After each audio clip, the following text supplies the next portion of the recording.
What's up, YouTube world? This is Stephen again. It is currently 7:39 p.m. on October 7th of 2021, and I would like to welcome you all to my 10th Storytime with Stephen.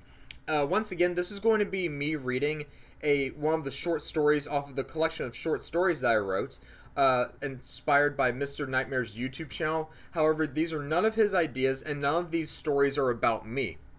But I figured, you know what? My ninth story time with Stephen was a huge success because it sounded like y'all really liked the short story that I told y'all. So I'm going to tell y'all another short story, and since it's October, it's going to be one of the Halloween ones that I wrote up. So without further ado, let me go ahead and get into it. Story 5, Trophies. This was on Halloween night a couple of years ago. I hope no one judges me, but I was 16 years old at the time and still went trick-or-treating. My parents did not like the fact that I was this old and still went out on Halloween night for candy, but they let me go on my own since they thought I was old enough. I wore my costume that I wore for high school spirit week. It was a mixture between a pirate and a zombie, a pirate outfit with rotting zombie flesh for the skin. I was almost finished for the night, but I wanted to go to a few more houses. These houses were in a cul-de-sac. There were 5 of them, and they all had their porch lights on. I got 2 fun-sized candy bars from the first house, a pack of gum from the second house, a $1 bill from the third house since they ran out of candy, and a share-sized package of bite-sized candy at the fourth house. The 5th and final house I arrived at looked like all the other houses around it, except it was a lot less decorated. I rang the doorbell twice, and the person answered the door within a few seconds. He looked down at me, and I said, "Trick or treat." He told me, "Hi, I love your costume. Hang on, I'll be right back." He went back into the house to get some candy. When he got back to the door, he said, "You arrived at just the right time. I have 2 more pieces of candy left," and he handed me 2 fun-sized candy bars. Or 2 full-sized candy bars, excuse me. He then proceeded to tell me, "I have a better idea. Have you had dinner yet?" I said to him, "Yes, I have, but what are you making?" He stated, "I have some legs that are just minutes from coming out of the oven. Come on in and I will serve you a couple." I was getting ready to tell him that I was not interested since I ate before going out, but he forced me inside before I could say anything. He was a lot bigger than I was, even though I was on the football team at my high school. I am on the shorter side because I was a running back, even though I weigh 170 pounds and am only 5 even though I weigh 170 pounds, I am only 5 feet 6 inches tall, and I have stopped growing. Even though the man looked like he was in his 50s, he was at least 6'7" and about 270 pounds. When I got inside, the place was covered with trophies. But I am not talking about the trophies that you win at sporting events. The trophies I am talking about are animals. There were deer, moose, and elk heads mounted on the wall above the fireplace in his living room, a full-sized lion trophy in another room between the living room and kitchen, a bear rug under the dining room table, but the one that mainly freaked me out was the tiger head that was hanging over his dining room table that had 2 light bulbs popping out of its eye sockets and 1 light bulb coming out of its mouth. I could hear him pouring something into a glass. After he did, he asked me, "Would you like something to drink?" "What is that?" I asked him. He said to me, "It is fruit punch." It looked darker and thicker than any fruit punch I have ever seen in my entire life, so I proceeded to tell him no thank you before he drank the entire glass in one big swig.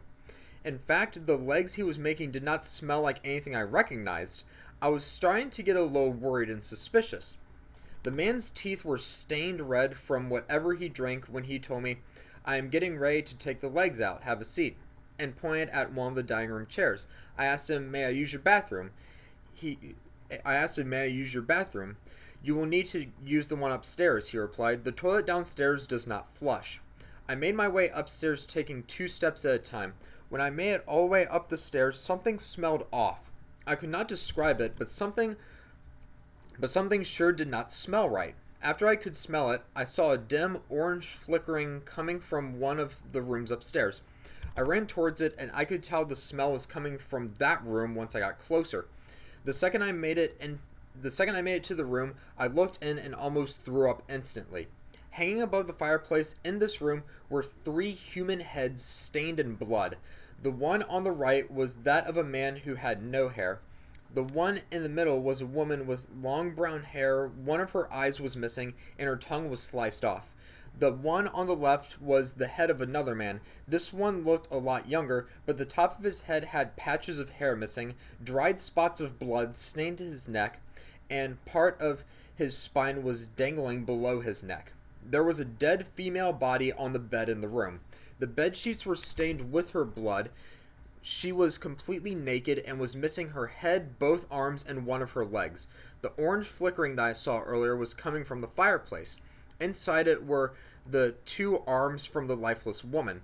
They were spinning in the fire by rotisserie forks.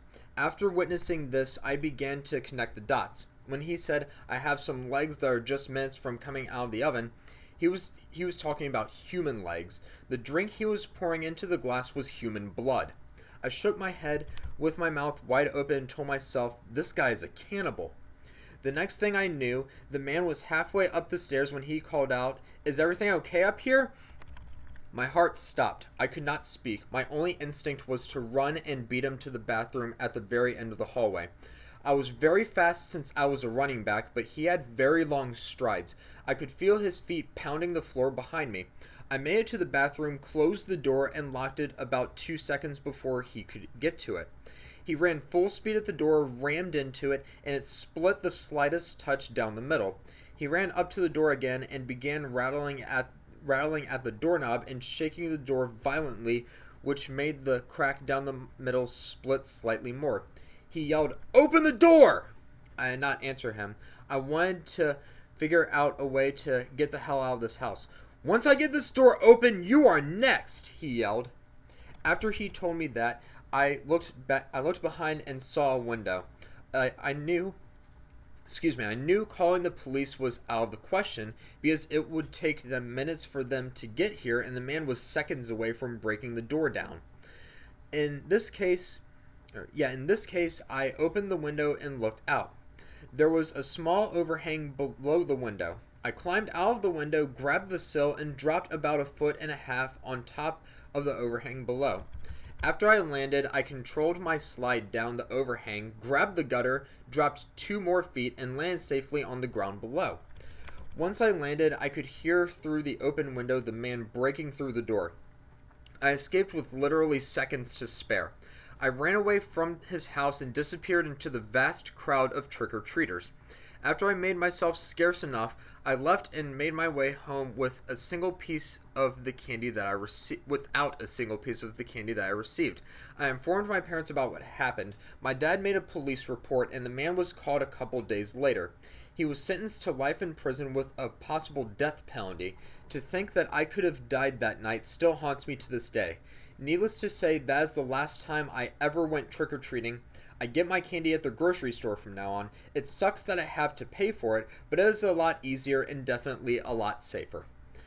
So that is my story time with Stephen. Let me know what you guys think about that story. Remember, it was titled Trophies. And let me know what you think about that story and what you thought about my writing in the story. And yeah, hit me up in the comment section below. Just let me know what you think. But that is my story time with Stephen for today. Just a reminder, I will not be doing a video tomorrow or Saturday, and maybe not Sunday either, but definitely not tomorrow or Saturday because I will not have access to my laptop then. But either way, I will be back at it on Monday at the latest, maybe Sunday, but I'm not sure yet.